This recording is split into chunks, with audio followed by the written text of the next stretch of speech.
Presidential candidate Nikki Haley joins me now. Governor, welcome back to the program. It's very good to see you this morning. You clearly had a target on you clearly had a target on your back last night, but you seemed to like it. You did, didn't you? Well, I think it's great. Look, when you start getting attacked, that means you're surging, and we know that. We see it in the polls in Iowa, New Hampshire, and South Carolina.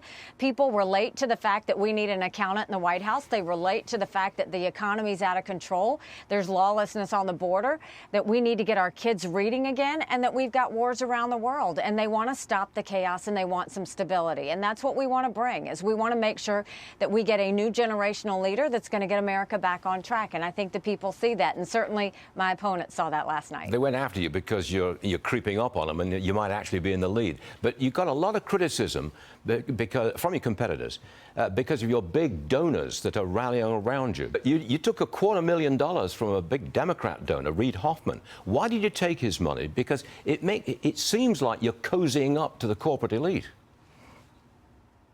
Well, first of all, I've never met him, and we have over 150,000 donors, so I don't know all of them. I haven't talked to all of them. But look, I mean, our goal is every one of those guys on the stage would love to have the endorsements. The Americans for Prosperity endorsement, the largest conservative grassroots group in the country, endorsed me last week. And Ron DeSantis hit them afterwards when he was trying to fight just as hard for it. They all want these endorsements. What I do know is we have a country to save.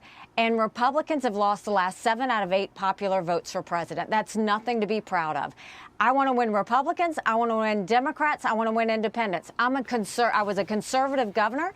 I was a tough UN ambassador. And I'm going to be a good president that serves the people in our country and makes America strong again. And I'm not going to push supporters away. I'm going to bring people in because we've got to bring America back on track. And that's why I crushed Joe Biden by 10 to 13 points in every poll. Abortion didn't come up last night, or at least I certainly didn't see it. Would you tell us where you stand on abortion? Because that's a very divisive issue for some Republicans. You know, it is, and I think it's been demonized for too long. It's a personal issue for every woman and every man. And I personally am pro-life. But I don't judge anyone for being pro-choice any more than I want them to judge me for being pro-life.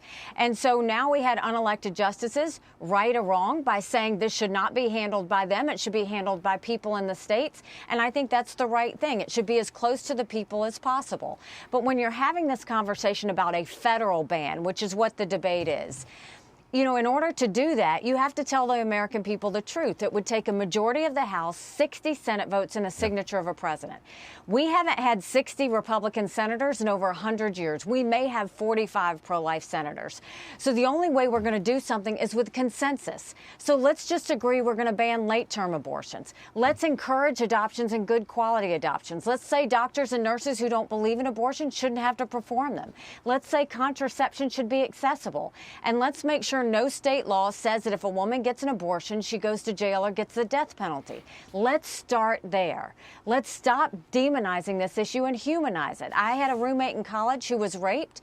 I wouldn't wish on anyone that they go through what she went through wondering if she was pregnant. Everybody has a story. Let's be respectful of their story and do this in a way that brings people together. I'm afraid we're out of time. I could speak like this for a long time to come, but I'm afraid we're up against one of these hard breaks.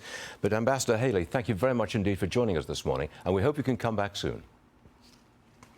Thanks so much. Go to NikkiHaley.com and join us. You got it. Thank you very much indeed, man.